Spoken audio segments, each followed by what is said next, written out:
Katherine Morrison's hands are shaking so badly she can barely hold the laptop. She reads the email again, and again, and again. 2 VIP tickets to the Aurora Gala, 2 names on the reservation. David Morrison, Una Harper. She doesn't know who Una Harper is, but her husband does. Her husband of 17 years is taking another woman to the most important social event in Chicago, and Katherine just found out by accident.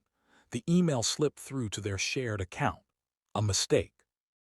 A digital ghost that David never intended for her to see. She stands up from the chair so fast it falls backward and crashes onto the hardwood floor. The sound echoes through the penthouse. She walks to the window. 42 floors above the city. Lake Michigan stretching out into darkness. And Katherine is standing there at 11:47 p.m. on a Thursday night, staring at her reflection in the glass, trying to understand how her entire life just collapsed in the time it took to read 13 words. 2 names. David Morrison. Una Harper. She picks up her phone. Her hands are still shaking. She dials her sister Jennifer. It rings once, twice. Jennifer answers before the third ring. Katherine says, "I need you to come over. Right now, something's happening." Jennifer says, "Are you okay? Is David there?" Katherine says, "No, he's gone. He lied to me about where he was going. He's taking someone else to the Aurora Gala. There's an email. It's confirmed." Jennifer says, "I'm on my way. Don't move. Don't do anything. I'm coming right now." Katherine hangs up the phone. She looks back at the laptop screen. The email is still there. The confirmation is still real. She opens David's email account. The password is still the same. He's never changed it because he thinks he's too smart to get caught. She clicks through his messages, and what she finds makes her stomach turn. Emails between David and a woman named Una Harper. Photos of them together. His hand on her back. His face close to her face. The intimacy of a man who has completely checked out of his marriage. Jennifer arrives 40 minutes later. She walks into the penthouse, and Katherine is sitting on the couch with the laptop open in front of her. Jennifer sits down beside her and she reads. She reads the emails. She reads the messages. She reads the financial transfers showing a condo lease in the West Loop that Katherine never knew about. She reads proof of a man who is systematically building another life while his wife manages the one they're supposed to share. Jennifer looks at her sister and she says, "How long has this been happening?" Katherine says, 8 months. Maybe longer. I don't know. I don't know anything anymore. Jennifer says, "Katherine, listen to me. What day is the Aurora Gala?" Katherine says, "Saturday, tomorrow." Jennifer says, "How many people are going to be there?" Katherine says, "Everyone. Everyone who matters in Chicago, the mayor, the governors, the CEOs, everyone." Jennifer stands up. She walks to the window. She turns back to Katherine and she says, "You have a choice to make right now. You can stay home tomorrow. You can be the sick wife. You can be invisible. Or you can walk into that ballroom and remind every single person in Chicago who you actually are." The room goes silent. Katherine says, "He's going to explain me away. He's going to say I'm ill. He's going to say I'm dealing with personal issues. He's going to tell them that I'm the problem." Jennifer says, "Only if you let him. Only if you stay home and validate his story. But if you show up, if you walk in there looking like the woman I know you are, then his story falls apart." Then everyone in that room has to do the math. They have to figure out what's really happening. And the math they come up with won't be in his favor. Katherine looks at her sister. She says, "I have nothing to wear. I have nothing that will work." Jennifer says, "Then we go shopping. Now we go to Saks. We find you a dress that makes you unforgettable. We find you armor. And then you walk into that gala like you own the place. Because Katherine, the truth is, you do own the place. You own everything that matters about this situation. You built the man who's trying to replace you. And tomorrow night, you're going to remind everyone why he was nothing without you." They leave the penthouse at 1 in the morning. Katherine and Jennifer drive through the empty streets of Chicago toward Saks Fifth Avenue. The city is asleep. The roads are empty. And Katherine is moving toward a moment she doesn't fully understand yet. A moment that will change everything. Jennifer keeps talking during the drive. She says, "You're not doing this for him. You're not doing this to hurt him. You're doing this for you. You're doing this because you deserve to be visible. You deserve to be seen. You deserve for the people who matter to understand that you are not the woman he's been describing. You are so much more than that." They arrive at Saks at 1:30 in the morning. The store is closed, but Jennifer knew the manager. She called her on the drive. The manager, a woman named Alina, meets them at the entrance. She says, "Come on. We have time. Let me call Marcus. He's one of our best stylists. He can meet us here." Within 30 minutes, Marcus is in the store. He's a man in his 50s who has dressed Chicago's most important women for decades. He takes one look at Katherine and he understands immediately. He says, "Tell me what happened." Katherine says, "My husband is taking another woman to the Aurora Gala tomorrow. I'm supposed to stay home. I'm supposed to be invisible. And I've decided that's not going to happen anymore." Marcus nods slowly. He says, "Okay. Then we need to find you something that reminds you who you are." He brings out dress after dress. A black dress that's elegant but forgettable. A white dress that's beautiful but safe. A red dress that's dramatic but expected. None of them are right. And then Marcus walks back to the storage area. He returns with a sapphire blue gown. It's from the 1960s. It's been recently restored by a master craftsman. The moment Katherine sees it, something inside her recognizes itself. The dress is liquid silk. It moves like water. The neckline is modest but commanding. The cut is architectural, precise. Impossible to ignore. Katherine says, "That's the one." Marcus says, "Try it on." Katherine steps into the dress, and as the fabric settles around her body, she feels something shift. She feels her spine straightening. She feels her shoulders rolling back. She feels her chin tilting up. She looks in the mirror and she doesn't see the woman who has spent 17 years being her husband's accessory. She sees someone else entirely. She sees a woman who understands power. She sees a woman who is about to walk into a room and change everything. Marcus watches her in the mirror. He says, "That's the one. That's the dress. That's your armor." They leave Saks at 3 in the morning with the dress, the shoes, the jewelry, everything Katherine needs. They're back at the penthouse by 3:30. Jennifer hugs her sister. She says, "You're going to walk into that room tomorrow and you're going to own it," and then she leaves. Katherine is alone in the penthouse with the dress hanging on the closet door. She can see it from her bed. She can see that sapphire blue fabric in the darkness. She lies down, but she doesn't sleep. She stares at the ceiling and she waits for morning. Saturday arrives. Katherine wakes up at 7 a.m. She can hear David in the shower. He's singing to himself like he doesn't have a care in the world, like he hasn't betrayed his marriage, like he hasn't been systematically building another life while his wife was asleep. Katherine gets out of bed. She goes to the guest bathroom and she showers. She does her hair with the precision of someone preparing for battle. She does her makeup. Red lipstick, defined eyes, everything sharp, everything intentional. She looks in the mirror and she says to herself, "You're about to change everything." David emerges from his room in his tuxedo.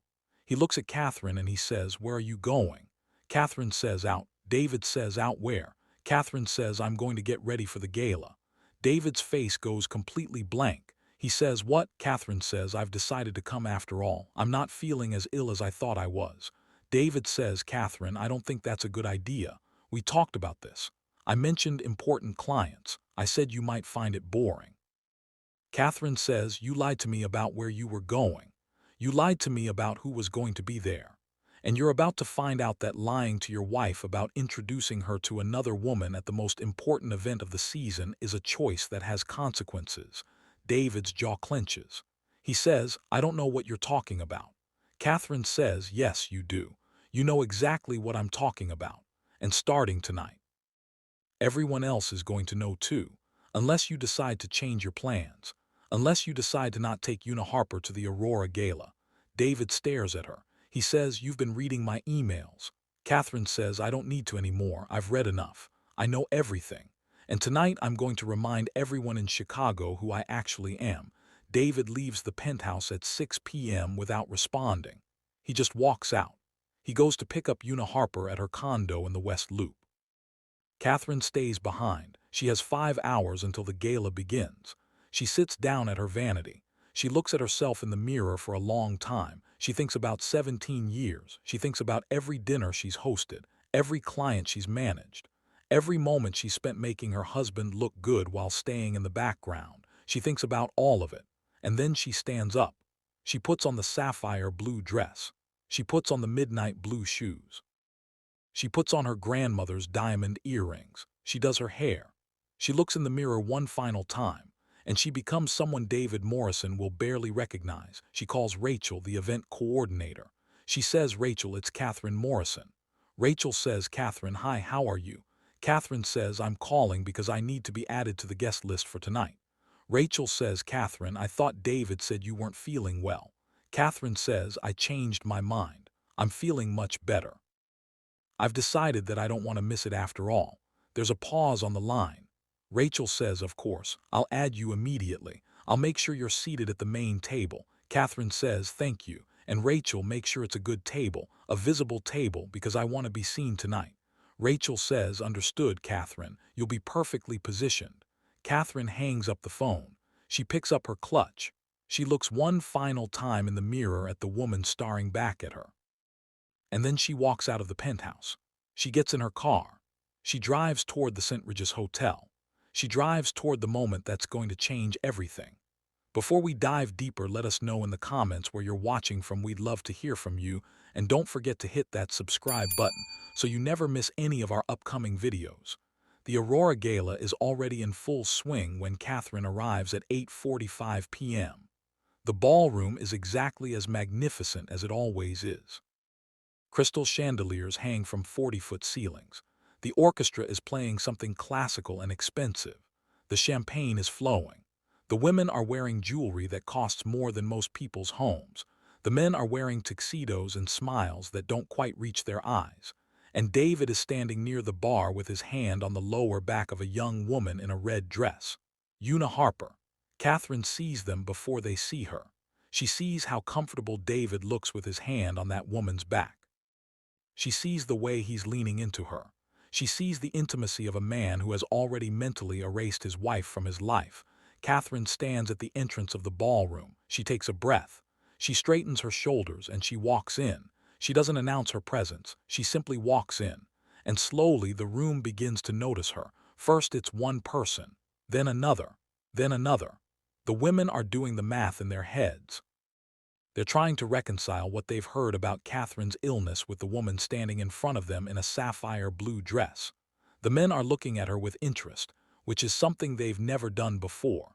Katherine moves through the room with absolute intention. She stops and she speaks to the mayor. She embraces the wife of the governor. She speaks to Patricia Vance, the senior partner at Meridian Wealth Partners, the woman who controls more money and power than David could ever dream of. And with each moment of visibility, she's sending a message. I'm here, I'm present. I'm not the woman David described. David sees her after approximately 4 minutes. Katherine watches his face go white. She watches the color drain from his skin like someone has opened a valve and let all the blood pour out. She watches him excuse himself from Una's side. She watches him move toward her with specific urgency. He reaches her and he says her name like it's a question. Katherine. Like he's asking permission to approach her. And Katherine turns to him and smiles. It's not a warm smile. It's the smile of someone who holds all the information, all the leverage, all the power. She says, "Hello, David. Lovely event, isn't it?" David's jaw tightens. His voice is low so no one else can hear. He says, "What are you doing here?" Katherine says, "I changed my mind. I decided that the people who matter in this city should see me. I decided that I wasn't going to let you tell the story about my absence. I decided to tell the story myself." David says, "We need to talk about this." Katherine says, "We can talk later. Right now, I'm going to enjoy the evening. I'm going to have dinner. I'm going to enjoy this spectacular event. And I'm going to make sure that everyone in this room understands that I am not the woman you've been describing to them." The dinner begins, and Katherine is seated at the main table beside David. But she barely looks at him. She talks to everyone else at the table. She laughs at jokes. She asks questions. She holds court like a woman who has finally understood her own value. And across the ballroom, Una Harper is beginning to realize that something has gone very wrong. She keeps looking toward David. She keeps looking for his attention. But David can't give her his attention because he's too busy watching his wife transform into someone he doesn't recognize. After dinner, there's a silent auction, jewelry from exclusive designers, vacation packages to places most people will never visit, items that cost more than houses. Katherine watches the bidding. She watches wealthy women compete for items they don't need, And then a diamond bracelet comes up. It's stunning. It's worth over $100,000. Katherine places a bid. $50,000. $100,000. The bidding goes back and forth between Katherine and another woman. $150,000. $200,000. And then Katherine withdraws her bid. She looks at David. She sees the panic on his face. She's just announced to the entire room that she has wealth of her own, that she's not dependent on him, that she's not waiting for his financial permission to exist. The orchestra begins playing for dancing around 10:30 p.m. Katherine stands up. She walks directly to the dance floor. She doesn't wait for David. She doesn't wait for anyone. He simply walks onto the floor and she begins to dance, alone at first. And then Richard, a colleague of David's who runs a boutique investment fund, approaches her. He says, "May I have this dance?" Katherine says, "Of course." They move across the floor together and Katherine feels something shift inside her. She feels alive. She feels visible. She feels like her existence matters. The next song begins. Another man asks to dance with her. Then another. Katherine dances with 4 different men that evening. And with each dance, she watches David's face grow darker. She watches his jaw clench. She watches him understand that he's losing control of something he never actually owned. Around 11 p.m., David pulls Katherine off the dance floor. He pulls her into one of the private hallways of the St. Regis Hotel. His voice is quiet but angry. He says, "This is humiliating. This is completely humiliating." "What are you doing?" Katherine says, "I'm dancing. I'm enjoying the gala. I'm spending time with people who are genuinely interested in talking to me." David says, "You're embarrassing me." His hands are balled into fists at his sides. He's a man who is watching his carefully constructed life fall apart in real time. Katherine looks at him and she says, "No. I'm reminding people that I exist. I'm reminding people that I matter. I'm reminding people that I am not the cold, difficult, controlling woman that you've been describing to them." David takes a step toward her. His voice rises. He says, "What are you talking about? What have you done?" Katherine says, "I know everything, David. I know about Una Harper. I know about the condo in the West Loop. I know about every transfer of money you've made to her. I know about the emails where you told her that our marriage was over. I know about the lies you've told her about me. I know all of it. And starting tomorrow, I'm going to make sure that everyone else does too." David's face goes completely ashen. He reaches out like he's going to grab her arm, and Katherine pulls away from him with such force that he stumbles backward into the hallway wall. Katherine's voice becomes ice. She says, "Don't you ever touch me again. Don't you ever stand in front of me and pretend that what you've done is acceptable. I've spent 17 years building you into something that matters. I've sacrificed my career. I've sacrificed my aspirations. I've sacrificed my entire life for you. And you decided that I wasn't enough, that I was too much, that I was dispensable. Well, I'm done being dispensable, and I'm done letting you control the narrative about who I am. You thought you could erase me.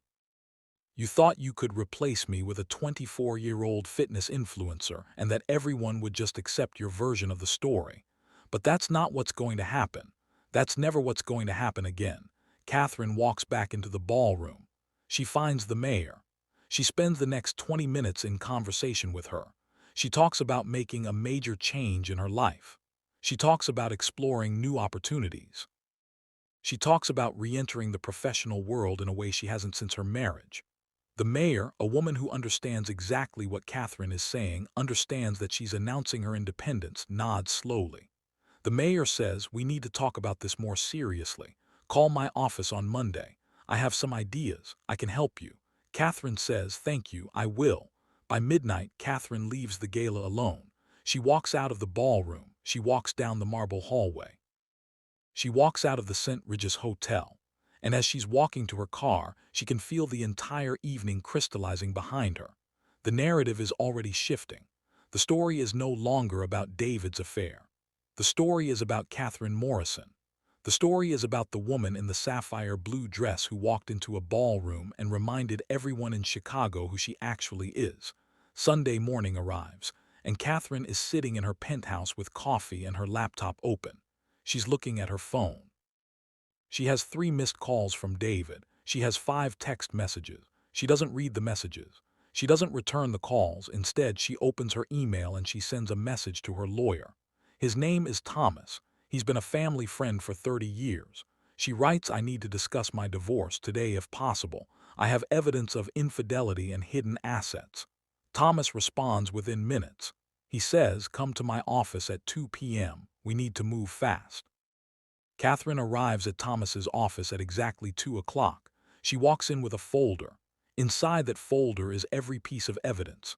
The emails between David and Una Harper, the financial transfers, the bank statements showing the condo lease, the hotel receipts, the flight confirmations, everything. Thomas looks at everything and he says, Katherine, do you understand what you're holding? Katherine says, I understand completely. I want a divorce. I want it to be swift. I want it to be thorough. And I want it to be fair. Thomas says fair. In what sense? Katherine says, I'm not going to take everything, but I'm going to take what's mine. I'm going to take the penthouse. I'm going to take 50% of the liquid assets. And I'm going to make sure that everyone who matters understands exactly why this marriage ended. Thomas says, the evidence is overwhelming. The judge will side with you on everything.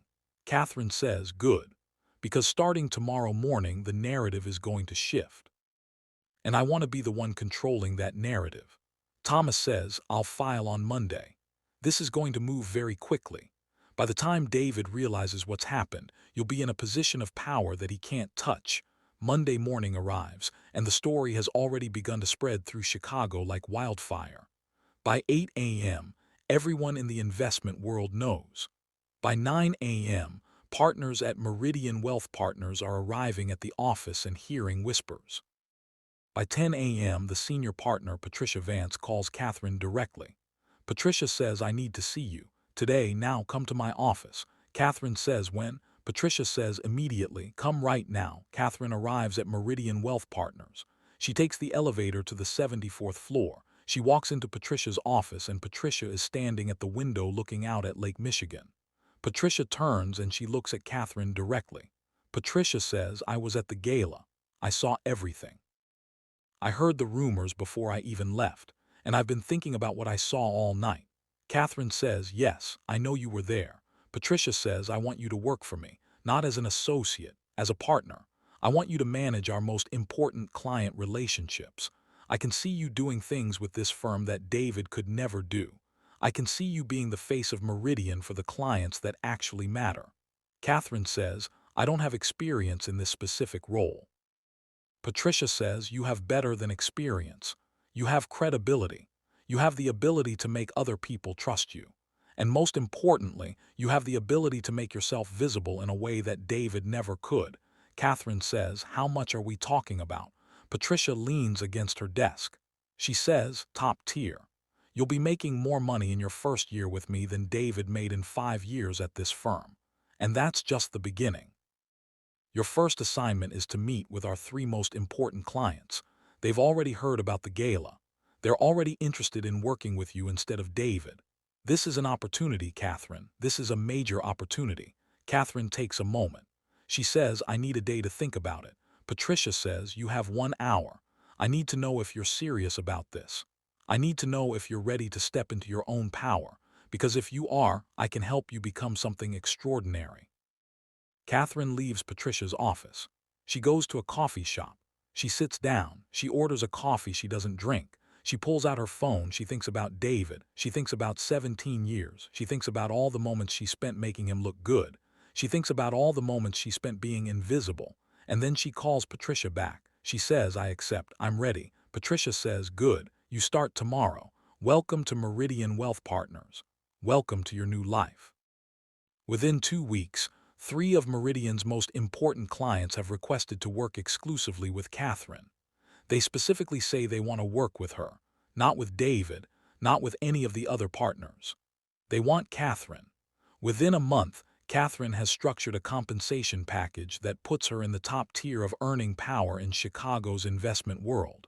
She's making more money than she ever imagined possible. Within 3 months, she has made enough money to file for divorce without a single concern about whether she can support herself.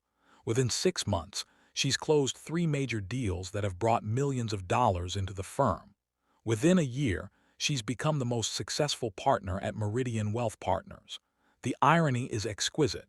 David spent 17 years building his career. Katherine spent 17 years building him. The moment Katherine decided to apply her talents elsewhere, she eclipsed everything he had built in a matter of months. David fights the divorce. He hires expensive lawyers. He claims that Katherine stole his clients. He claims that Katherine manipulated the situation. He claims that Katherine is being unreasonable and vindictive, and that she's only acting this way because of some emotional breakdown. None of it matters, because the evidence is overwhelming. Because the story that everyone in Chicago wants to believe is the story that Katherine has already told them. The story is that David Morrison brought another woman to the Aurora Gala to replace his wife. The story is that Katherine found out and walked into that gala anyway. The story is that she reminded everyone in Chicago who she actually is. That's the story everyone believes, because it's the story Katherine controlled. The judge awards Katherine the penthouse. The judge awards Katherine 70% of their liquid assets. The judge awards Katherine primary custody of their adult children who have both chosen to live with their mother. David's lawyer argues that Katherine is being unreasonable. The judge listens, and then the judge makes a statement from the bench. The judge says, "In my 25 years of family law, I have rarely seen evidence of such calculated deception and such deliberate betrayal of trust. Mr. Morrison's behavior was not a mistake. It was a choice, and the consequences of that choice will follow him for the rest of his life." The court awards the penthouse to Katherine Morrison.